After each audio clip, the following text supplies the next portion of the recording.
కంచి కామకోటి పీఠం వారి Shri Chandrasekhara Saraswati మహావిశ్వవిద్యాలయం inter marks ఆధారంగా స్కాలర్షిప్స్ తో కూడిన అడ్మిషన్లు. నీ ద్వారా అయితే రికమెండేషన్ కొంచెం స్ట్రాంగ్ గా ఉంటుంది. రికమెండేషన్ నాకంటే పవర్ఫుల్ రికమెండేషన్ ఇంకోటి నువ్వు ఇక్కడే ఉండు. బాగానే ఉంటుంది, మరి వాళ్ళ నాన్న ఒప్పుకోవాలి కదా. దాంట్లో ఉన్న వెరీ సింపుల్ అమ్మా. నువ్వు ఈ నాన్నతో చెప్తే, ఈ నాన్న ఆ నాన్నతో చెప్తే ప్రాబ్లం సాల్వ్ అయిపోతుంది. అమ్మా, చెప్పమ్మా చెప్పమ్మా. ఏమండి, అబ్బాయి ఒక్కడే అమెరికా వెళితే బాగుంటుందా? బాగుండదు, అదే నేను ఆలోచిస్తాను. వెంట మనం కూడా వెళ్తే బాగుంటుంది. మనం కదండి, ప్రియను కూడా వెంట పంపిస్తే బాగుంటుంది. ఓ అలా వచ్చావా? మరి ప్రియ వెళ్ళాలంటే వాళ్ళు నాన్న ఒప్పుకోవాలి కదా. ఐడియా బాగానే ఉంది బా, కానీ పాస్పోర్ట్ రావడానికి కొంచెం టైం పడుతుంది అనుకుంటాను. అయినా ప్రయత్నిస్తాను అనుకో. అనుకోవటం కాదు, పంపించకపోతే నా ప్రాణాలు తోడేస్తాడు. పెళ్లి కావాల్సిన అమ్మాయిని పెళ్లి కాని అబ్బాయితో 1 సంవత్సరం పాటు అందులో అమెరికాలో ఉంచితే తర్వాత ఏమవుతుంది? మరేం పర్వాలేదు, అమ్మాయి మీద నాకు పూర్తి నమ్మకం ఉంది. మీకు నమ్మకం ఉంటుంది సార్, లోకానికి నమ్మకం ఉండద్దు. పట్టుకోండి. అబ్బా, ఎడం చెయ్యి పట్టుకున్నారు, ఎదురు దెబ్బ. వద్దండి.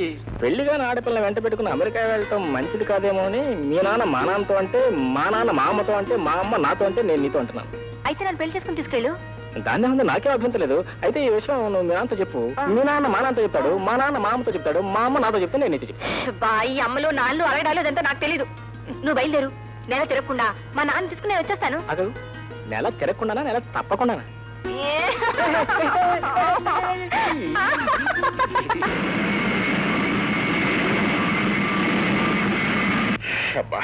ఏమండి, మనకు పాలు పోస్తుంది సీతమ్మ వాళ్ళ అన్నయ్యండి. నమస్కారం అండి. కూర్చోండి కూర్చోండి. వీరికి తెలిసిన వారి తోటలో చిన్న ఇల్లు ఉందట, అదంతా అమ్మకానికి వచ్చిందట. మనకెందుకు? ఏమండి, అబ్బాయి పెళ్ళైన తర్వాత మనం హాయిగా ఏ తోటలో ఇల్లు కట్టుకుని ఉండొచ్చని మీరే కదండి అన్నారు. ఓహో, ఏదో మాట వరుస కన్నా అనుకో. సరే, ఇంతకీ ఎంత చెప్తున్నారట? చెప్పండి. ఎకరన్నర పొలం దాకా ఉంటుందండి. 50,000 చెప్తున్నారు వాళ్ళు. మనం గట్టిగా వెలిపెడితే 40,000కి ఇవ్వచ్చు. ఎందుకైనా మంచిది, మీరు ఒకసారి వచ్చి చూస్తే మీకు నచ్చితే ఖాయం చేసుకోవచ్చు. అట్లాగే చూద్దాం. ఫ్లైట్ టైం అయిపోయింది, మరి బట్టలు అవి సర్దేసుకుని రెడీ అయిపో. ఏం బయలుదేరమంటారు? మంచి చీర ఒక్కటి లేదు. అయితే ఏంలే, మనం వెళుతున్న సింగపూర్ అన్ని అక్కడ కొనుక్కోవచ్చు. బయలుదేరు. అయ్యా, మీరేమీ అనుకోకపోతే ఒక విషయం, మీరిద్దరూ కలిసి ఏరోడ్రోమ్కి వెళ్ళారనుకోండి, అంత బాగుండదు. నాకు ఈ విషయం తట్టనే లేదు. అందుకని మీరు ముందు వెళితే వెనక చెల్లాయిని తీసుకొస్తాను. అలాగే బాబు, మీకు రిలీఫ్ ఇవ్వడంలో ఎంత బాధ్యత ఉందో మీ పరువు ప్రతిష్టలు కాపాడటంలో కూడా అంత బాధ్యత ఉంది బాబు. ఎయిర్పోర్ట్ లో ఉంటాను. ఇదిగో చూడు, సింగపూర్ వెళ్ళటం కాదు, వచ్చేటప్పుడు జాగ్రత్తగా రావాలి. ఎందుకంటే ఇల్లు కట్టించడానికి పునాదులు ఇప్పుడే తవ్వించాను. గోడలు కట్టాలి, సీలింగ్ వేయాలి, ఇంకా చాలా చాలా చెయ్యాలి. ఎలా వస్తావో ఏమో. దా. నమస్కారం అండి. బావగారు ఎక్కడ లేరండి. ఎక్కడికి వెళ్ళారు? ఏదో సింగపూర్ వెళ్ళారని చెబుతున్నారు. సింగపూరా? దేనికి? తెలీదండి. నాతో మాట మాత్రం చెప్పలేదే. నాతోనే ఒక మాట చెప్పలేదు, మీతో చెప్పకపోవటం తప్పేనండి.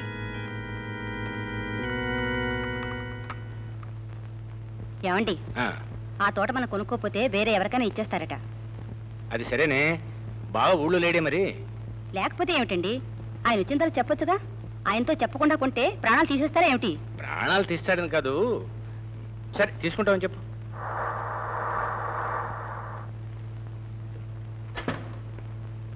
రండి రండి. నమస్కారం బావగారు, నమస్కారం. ప్రయాణం ఎలా జరిగింది? బాబు, ఒక్క నిమిషం దిగుతారా? లేదయ్యా, అర్జెంట్ పని మీద వెళ్తున్నా, మళ్ళీ వస్తాను కదా. మీతో ఒక్క ముఖ్యమైన విషయం కూడా చెప్పాలి. ఏమిటది? ఏమి లేదు బాబు, మీరేమన్నా కొనుక్కోండి అని మీతో అంటే మీరేమో మా బావగారు అంటారు. మరి మీరు లేనప్పుడు మీ బావగారు ఏం చేశారో తెలుసా? ఏం చేశాడు? ఒక తోట కొనేశారండి. నే లేకుండా అలాంటి పని చేయడే. నేను అబద్ధం చెబుతానా? మీకే తెలుస్తుంది కదా. సరే. ఏం బావా, ఎప్పుడు వచ్చావు? పొద్దుటే. ఏమిటి అంత అర్జెంటుగా ఊరిలో? ఏముంటుంది, మనకి ఆఫీస్ పనులు ఉంటాయిగా. నీతో ఒక చిన్న విషయం చెప్పాలి బావా. ఏమిటది? ఏం లేదు, ఈ మధ్య తోట ఒకటి బేరానికి వచ్చింది. ఎక్కడ? అదే నీ పొలం లేదు, దాని పక్కనే 1 ఎకరన్నర ఉంటుంది. మధ్యలో చిన్న పార్క్ కూడా ఉంది. మీ చెల్లాయి చూసి ముచ్చటపడింది, అందుకని దాని పేరు మీదగా కొనేశాను. కొనేసావన్నమాట. అనుకో, అయినా నువ్వు ఉంటే నిన్ను తీసుకెళ్ళి ఒకసారి చూపిద్దాం అనుకున్నాను. చూసేదేముందిలే, కొనేసావుగా. నువ్వు చూస్తే నాకు అదొక తృప్తి. కొనేసావు కదా, అది ఎక్కడికి పోదు, అక్కడే ఉంటుంది, ఎప్పుడో చూడొచ్చు. ఈ కొండాలు అమ్మడాల్లో పడిపోయి అకౌంట్ సంగతి బొత్తుగా మర్చిపోయినట్టున్నావు. ఆడిటర్ గారు రమ్మని కబురు చేశారు, అర్జెంట్ గా వెళ్ళు.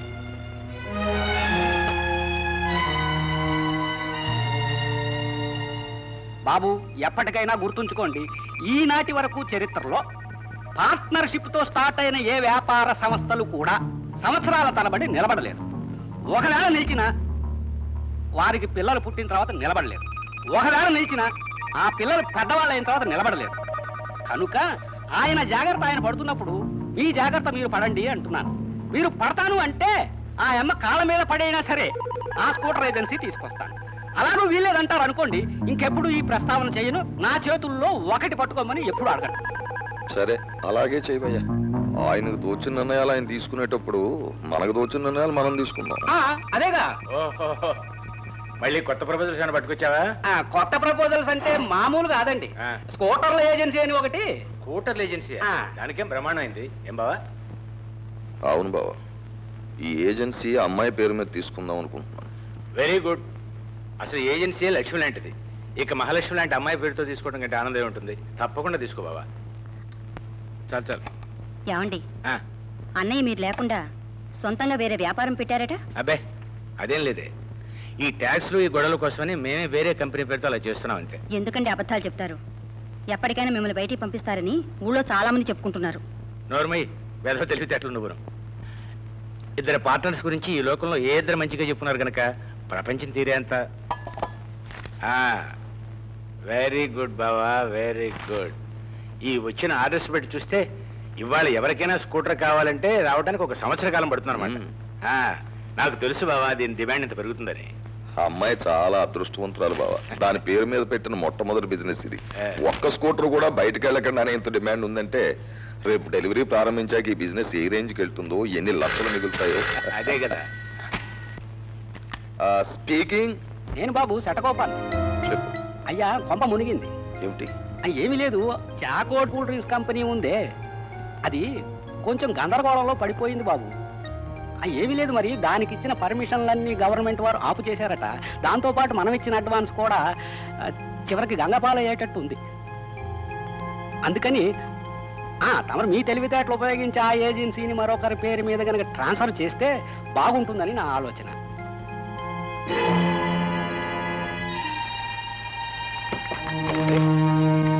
ఏమిటి బావా, ఏమైంది? ఏం లేదు బావా, స్కూటర్ ఏజెన్సీలో చాలా లక్షల లాభం వచ్చేట్టుంది కదా.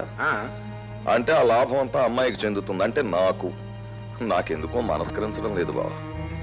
అమ్మాయి పేరు మీద ఒక ఫర్మ్ ఉన్నప్పుడు అబ్బాయి పేరు మీద కూడా ఒకటి ఉండడం న్యాయం. అంచేతో పని చేద్దాం, మన జాయింట్ ఫార్మ్ లో ఉన్న చాకో డ్రింక్స్ అబ్బాయి పేరును పెట్టేద్దాం. ఎందుకలా? అంటే ఏం లేదు, అమ్మాయి చాలా అదృష్టవంతురాలని తేలిపోయింది. అబ్బాయి అదృష్టం ఎంతో అమ్మాయి అదృష్టం ఎంతో తేల్చుకోవడానికి ఇదే కరెక్ట్ టైము అని నేను తెలుసుకున్నాను. అదేవాడి బాబా, నీకు ఎట్లా బాగుంటుందని చూస్తే అలా చెయ్యి. అలాగే.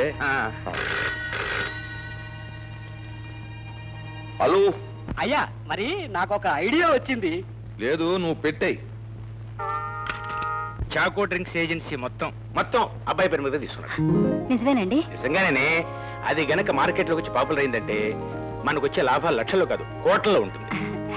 మొట్టమొదటి ఏమనుకున్నాడో కంపెనీ పేరు మీద జాయింట్ గానే తీసుకున్నాడు. తరువాత అబ్బాయి పేరు మీదగా రాసేసాడు.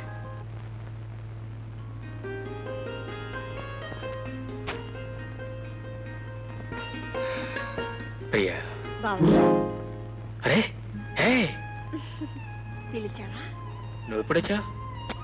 ఎప్పుడు రావడం ఏంటి? ఎప్పుడు నీ పక్కనేగా ఉంటాను. పక్కన ఉంటాం కాదు, లోపల ఉండాలి. సరే, పిలిచావు, గబుక్కుని బయటకు వచ్చాను. సరే, ఉత్తరంలో ఏం రాసావు? ఏముంది, మామూలే. నాది నాకేముంది. ఉత్తరంలో రాసిస్తానుంటి. మరి ఎలా ఇస్తానంటే? డైరెక్ట్ గా రావాలి, నన్ను దగ్గర తీసుకోవాలి, అప్పుడు అడగాలి. ఇవ్వకపోతే బలవంతంగా తీసుకోవాలి. All right. 1 2 3.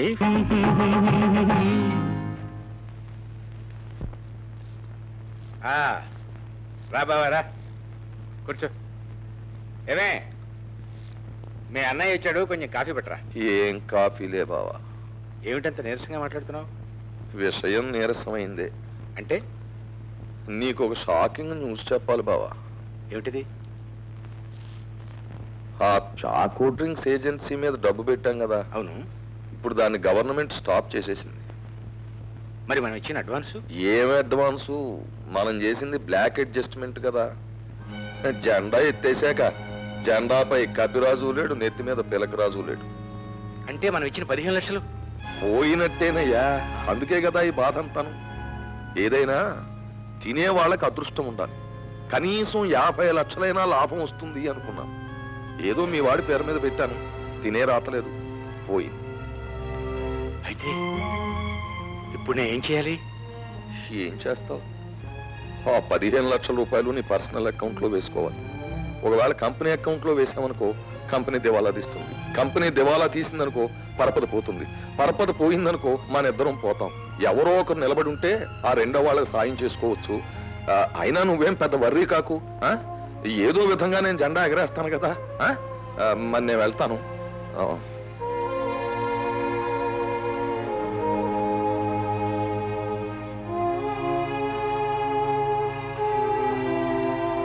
ఏమండి ఏమండి యాజ్ ఇట్ ఈస్ గా ఈ మార్చి నెలాఖరుకు ఉన్న ఆస్తులు, కంపెనీ ఆస్తి, కంపెనీ బాకీలు, బ్యాంక్ బ్యాలెన్స్, ఇతర ఆదాయాలు ఇవన్నీ లెక్కలు చూస్తే మీ ఇద్దరికీ సరి సమానంగా పంచితే కంపెనీ మీకు ఇవ్వవలసింది 13,48,000 రూపాయలు. చాకో డ్రింక్స్ వ్యాపార నిమిత్తం కంపెనీ నుంచి మీరు 15 లక్షలు తీసి అడ్వాన్స్ ఇచ్చారు. అంటే ఆ 15 లక్షలు మీరు కంపెనీకి బాకీ ఉన్నారన్నమాట. కంపెనీ మీకు ఇవ్వవలసింది, మీరు కంపెనీకి ఇవ్వవలసింది లెక్కలు చూస్తే మీరు 1,52,000 రూపాయలు కంపెనీకి ఇవ్వాలి. ఇది అప్ టు డేట్ లెక్క. ఏమిటి? కంపెనీకి నేను 1,52,000 రూపాయలు బాకీ ఉన్నానా? బావా నువ్వేం బాధపడకు. ఆడిటర్ గారు ఆ లాస్ కూడా నా అకౌంట్లో రాసి పారేయండి. సరే బావా, కంపెనీ లాభ నష్టాలతో సంబంధం లేకుండా వేరే డబ్బు ఏదో కొంత నీ దగ్గర ఉందని చెప్పావు. మరి ఏది నువ్వు మాట్లాడేది బ్లాక్ మనీ గురించా? బాగానే ఉంది. ఆఫీసర్లు వచ్చినప్పుడు, ఏజెంట్లు వచ్చినప్పుడు ఇచ్చిన పార్టీలు, డిన్నర్లు అవి ఎక్కడి నుంచి ఖర్చు ఎక్కడదనుకున్నావు? ఇందులోదే. నీ కొడుకును ఫారెన్ పంపించాం, ఆ డబ్బు ఎక్కడిది? ఇందులోదే. నీ కొడుకు వాడుతున్న స్కూటర్కి అయ్యే పెట్రోల్ ఖర్చు ఎక్కడిది? ఇందులోదే. అప్పుడు 5-6 సార్లు నీకు చెల్లాయికి బట్టలు కొన్నాను, ఎందులోది? ఇందులోదే. ఓసారి వర్షం వస్తున్నప్పుడు నువ్వు అర్జెంటుగా కొడుకు కావాలన్నావు, ఎందులోది? ఇందులోదే. అది కొంప మీద పెంకులు పగిలిపోయినప్పుడు. బావా ఇంకేం చెప్పదు, నా లెక్క నాకు సరిగ్గా సరిపోయింది. ఆడిటర్ గారు, ఎక్కడ సంతకాలు పెట్టాలో చెప్పండి, అక్కడ సంతకాలు పెట్టిన వెళ్ళిపోతాను అంతే. Hello, Shekhar here. Mister Shekhar Babu, yes, I'm Raj speaking here. Hello, good morning. Good morning. చూడండి, మీరు మార్నింగ్ ఫోన్ చేశారు కదా డబ్బు పంపించమని. ఈలోగా మీ అంకుల్ దగ్గర నుంచి నాకు కేబుల్ వచ్చింది, మీకేమి డబ్బు పంపించొద్దు, అతను తంటాలేమో అతను పడతాడు అని. Is it? ఆయన ఇలా చెప్పారా? ఏ కారణం ఏం చెప్పలేదు. I see. ఐఎమ్ సారీ, ఏమనుకోవద్దు పంపించలేదని. ఓకే.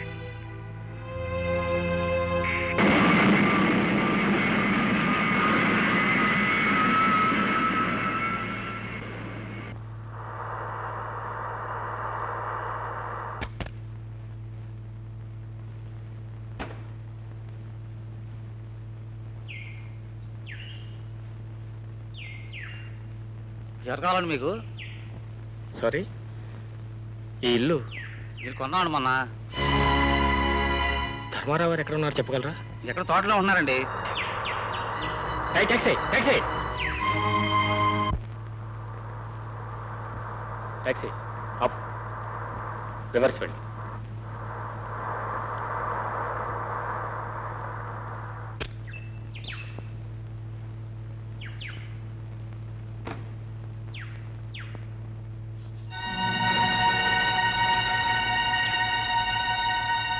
అమ్మా,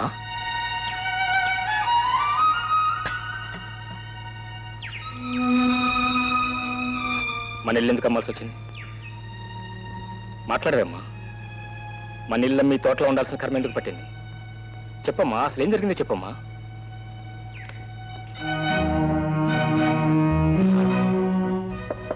మావయ్య, మావయ్య, ఇక్కడ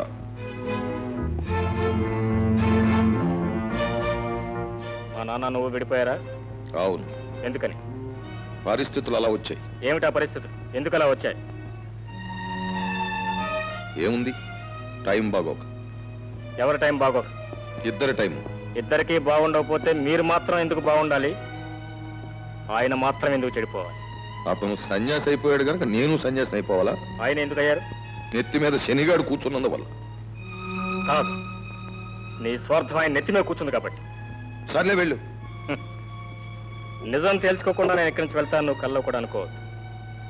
ఇద్దరూ సమాన భాగస్వాములుగా వ్యాపారం చేసినప్పుడు లక్షల నష్టం వస్తే ఇద్దరికి సమానంగానే రావాలి.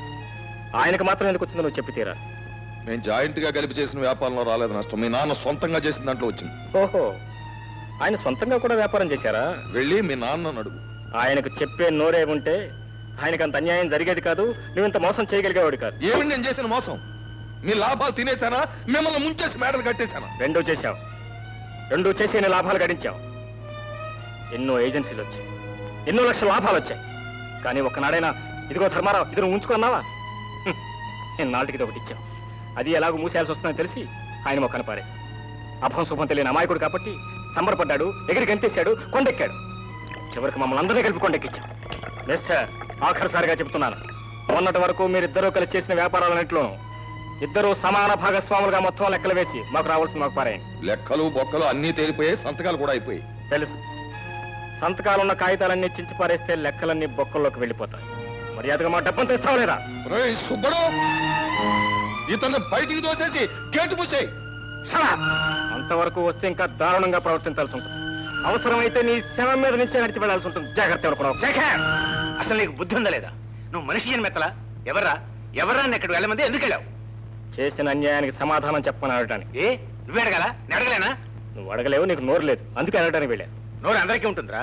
పుట్టిన ప్రతివాడికి నోరు ఉంటుంది. ఉంటే ఆ నోరు ఎప్పుడు ఉపయోగించాలి, ఎందుకు ఉపయోగించాలి, ఎలా ఉపయోగించాలి అని జ్ఞానం ఉండాలి. నోరు ఉంది కదా అని నీ ఇష్టం వచ్చినట్టు మాట్లాడి ఉన్న సంబంధాలు తెగదెంపులు చేసుకుంటావా? సంబంధం ఏమిటి? అతనికి మనకున్న సంబంధం ఎంతసేపు అతను స్వార్థం తప్ప. అవునరా, అతను స్వార్థపరుడే. స్వార్థంతోనే ఈ పనులన్నీ చేస్తున్నాడు. చేస్తే నీకొచ్చిన నష్టం ఏమిటి? ఏమిటా? ఒకేసారి ఒకే స్థితిలో వ్యాపారం ప్రారంభించి అతను మిద్దులు ఎందుకు ఉండాలి, మన పాకాలు ఎందుకు ఉండాలి? మనం వ్యాపారం ప్రారంభించినప్పుడు ఈ పాక్ కూడా లేదురా. మన బ్రతుకులు ప్రారంభమైంది నడి రోడ్డు మీద. మేడల్లో ఉండాలి, కారులో తిరగాలని అంటలేదు. తన్నే నమ్ముకున్న ఒక మనిషిని ఎందుకు అలా మోసం చేయాలంటున్నాను. ఎవరిని అడుగుతావా? మన కర్మాన్ని సరిపెట్టుకో అంతే. రే, ప్రతి బియ్యపు గింజ మీద తినేవాడి పేరు రాసి ఉంటుందిరా. మనకు అదృష్టం లేదు, దొరకలేదు. దానికి అతను మోసం చేసి అంటావేంటి? ఆ అమ్మాయి పేరు మీద వ్యాపారం చేశాడు, కలిసి వచ్చింది. నీ పేరు మీదుగా చేశాడు, కలిసి రాలేదు.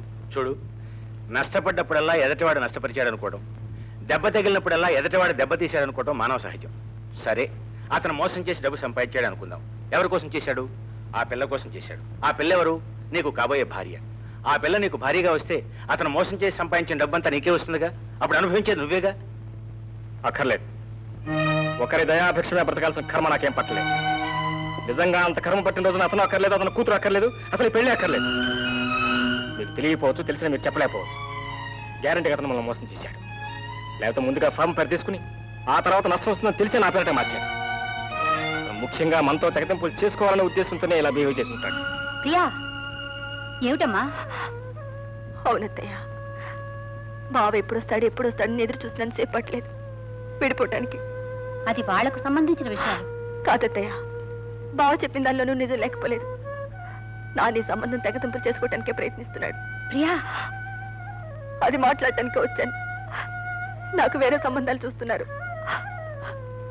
నన్ను బలవంతంగా కాళ్ళు చేతులు కట్టైనా సరే నాకు వేరే సంబంధం చేయాలని చూస్తున్నారు. బావ గట్టిగా నిలబడితేనే తప్ప బావకి నాకు పెళ్లి కాదు. వద్దమ్మా, బాధపడకు. ఈ వేడి కొద్దిగా తగ్గని రాత్రి వాడితో నేను మాట్లాడతానుగా. నువ్వు వెళ్ళమ్మా, వెళ్ళరా.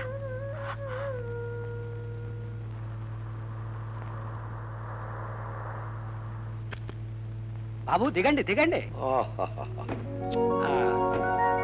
చూసారా? ఓహో, పదండి, రండి. ఏంటి ఇదంతా బిల్డింగే? ఇదంతా ఎంత బాబు? ఇంత, ఇంకా ఎంతో ఉంది. త్వరగా చూపించవయ్యా. పదండి. అబ్బబ్బబ్బబ్బబ్బబ్బ, ఇంద్రభవనాలని హరికథల్లో విన్నాం, ఇప్పుడు కళ్ళారా చూస్తున్నా. మీరు మాట్లాడకుండా నా వెనకాల రండి, నేను చూపిస్తూ ఉంటాను, మీరు చూసేస్తూ ఉండండి. పదండి. చూడండి చూడండి, దీపాలు వెలిగిపోతున్నాయి. దీంతో పోలిస్తే మన ఇల్లు ఎంత ఉంటుందంటావు? ఈ స్తంభం అంత ఉంటుందిలేండి. రండి. ఆగండి బాబు. Good morning. అమ్మగారిని ఒకసారి పిలుస్తావు? ఏం సార్ చెప్పండి, మీకు పని వాళ్ళు ఉంటారు, పిల్లమని చెప్పండి. ఆ. అమ్మాయి, పాపా, ఏమిటండి? అమ్మగారిని ఒకసారి పిలువమ్మా. కూర్చోండి, పిలుస్తాను. ఆ. కుర్రాడేమిటా మరీ గడుగ్గాయిలా ఉన్నాడు? ఉన్న స్థితి ఏమిటి మరి? ఇంత కుర్రాడే అంత ఫోర్స్గా ఉంటే అసలు నా కాబోయే అల్లుడు ఎలా ఉంటాడా అని నా బెంగ. ఆయన గిడుగ్గాయలాగా ఉంటాడు. ఓసారి కాళ్ళకి చూపించవయ్యా. చూశారు, ఇన్ని సంవత్సరాల పరిచయంలో ఒక్కసారి చూసుంటాను అంతే. కాదంత బిల్డింగ్ లో పోనీ ఫోటో అయినా ఎక్కడ? ఫోటో దిగరలేండి. నమస్కారం అమ్మా. నమస్కారం అమ్మా. అమ్మా, నేను చెప్పానే గిరిగుళ్ళ సుబ్బారావు గారని. వీరి నమస్కారం. నమస్కారం. రండి రండి, కూర్చోండి. ఏమిటో బావగారు లేకుండా మిమ్మల్ని ఎలా చూడాల్సి వచ్చింది? ఆయనే ఉంటే మీరు మమ్మల్ని చూసే పరిస్థితే ఉండేది కదా అన్నయ్య గారు. అన్ని విషయాలు ఆయనే చూసుకునేవారు. అది నిజమేనండి. ఒక విధంగా ఈ రకంగా మిమ్మల్ని చూసే అదృష్టం నాకు లభించింది. నాకు అంతే చాలు. ఆ అబ్బాయి గారు ఎక్కడో. అబ్బాయి గారు అబ్బాయి గారు ఇక్కడ ఎందుకు ఉంటారండి? ఎందుకు ఉండాలి? ఏమి చేస్తారు? పాలరాయి దుడిపిస్తారా? ఇల్లు కడిగిస్తారా? ఎన్ని వ్యవహారాలు, ఎన్ని బిజినెస్లు, ఎన్ని ఏజెన్సీలు. ఇదిగో చూడండి, ఉదయం ఇండియాలో లేచి టిఫిన్ తింటే మధ్యాహ్నం అమెరికాకి లంచ్కి వెళ్ళిపోతారు. ఆ తర్వాత రాత్రి డిన్నర్ కి రష్యా వెళ్ళిపోతారు. అది అమ్మా, ఏదో పరిచయం చేద్దామని తీసుకొచ్చాను. ఇక లేవండి, లేవండి. అమ్మా, వస్తాను. సెలవు. సెలవు? చిన్నప్పుడు జ్యోతిష్కులు రాయడం మర్చిపోయారు కానీ మా అమ్మాయిది మహారాణి యోగం. వస్తానమ్మా. మంచిది. అమ్మా, మిగతా విషయాలు మళ్ళీ వచ్చి మాట్లాడతాను. యాండి, ఇందాక మీరు కేకలేసుకుంటున్నప్పుడు ప్రియ వచ్చిందండి. ప్రియ ఇక్కడికి వచ్చిందా? అవునండి, భావం తప్ప వేరెవరిని పెళ్లి చేసుకోనని చెప్పింది. ఈ మధ్య అన్నయ్య వేరే సంబంధాలు ప్రయత్నం చేస్తున్నాడట. కోపం వచ్చినప్పుడు ఒకరికొకరు సర్దుకుపోవాలి కానీ ఇంత పట్టుదల ఎందుకండి? మీరు కానీ అబ్బాయి కానీ ఒకసారి వాళ్ళ ఇంటికి వెళ్ళి మాట్లాడిస్తే బాగుంటుంది. అయ్యా, అయ్యగారు వచ్చారు. ఏ అయ్య గారు? ధర్మారావు గారండి. ఎందుకట? తెలియదండి.